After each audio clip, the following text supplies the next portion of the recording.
In this video, I'm going to give a quick overview of your cross-cultural family comparison project. The cross-cultural family comparison project is part of your course grade for SOC 213. The G at the end of our course number signifies that this course is globalized and part of Forsyth Tech's Global Scholar of Distinction program. The Global Scholar of Distinction program is designed to help prepare students for a world where virtually everything, the economy, culture, politics, business, is global in scope. Participation in this program allows students to engage in discussions and be exposed to experiences to see how they fit in an interconnected world. When you leave Forsyth Tech to begin your career or to transfer to a four-year school, the designation "Graduated with Global Distinction" on your resume or transcript will be a unique credential that sets you apart. It shows employers and transfer colleges that you have an understanding of global cultural, political, and historical information that is superior and more comprehensive than other students.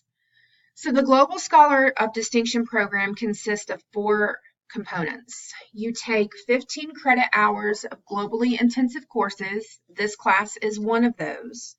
You participate in 8 international activities on campus. These could be things like, for instance, last semester, a group from India came and performed traditional Indian dances. That would be an example of one of the activities. You participate in 30 hours of either a study abroad or a domestic, so here in the United States, intercultural experience. I'm going to plug a trip I'm leading in June of 2020. If you want more information, I'm taking students to England, France, and Belgium. And then at the end of your time here at Forsyth Tech, after you finish your credit hours in your program of study abroad, or intercultural study here in the U.S., you give a presentation to a group of faculty about your participation in the program.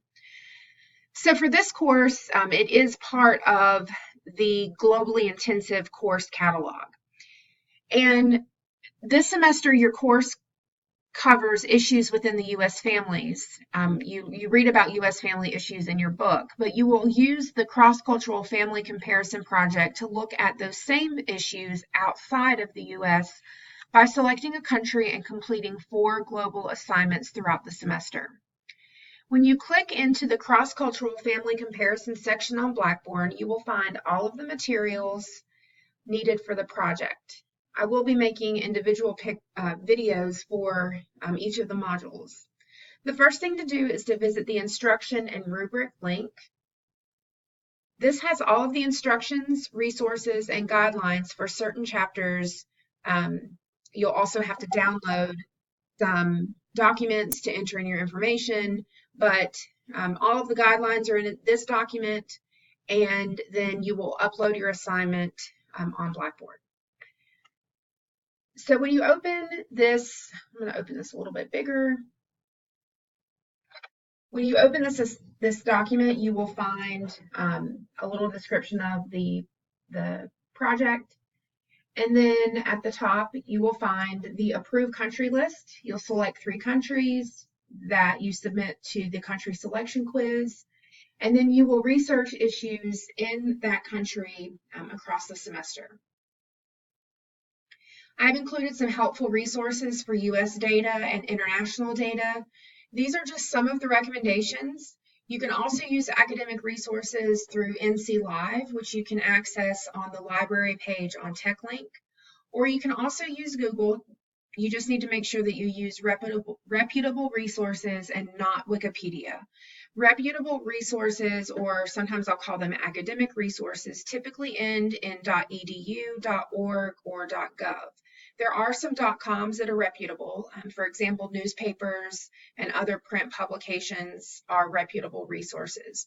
If you ever have a question about whether or not a resource is acceptable, just email me the link and I can certainly tell you. As you scroll through the document, you will find your first assignment is Chapter 2. I include instructions, guidelines, the rubric for grading, and then the same goes for Chapter 6, which is about sexuality, the instructions, guidelines, and the rubric. Chapter 8, which is about marriage trends and marriage practices and customs. So these are your questions, guidelines, and once again, the rubric. And then the final presentation where you will put all of the information that you've collected throughout the semester and put them into a presentation. I give you how to organize it, your guidelines, and then your rubric. So this video is really just a quick overview of this document. Each module for Chapter 2, Chapter 6, Chapter 8, and the final, I will make additional videos going into the details of what I expect for those assignments.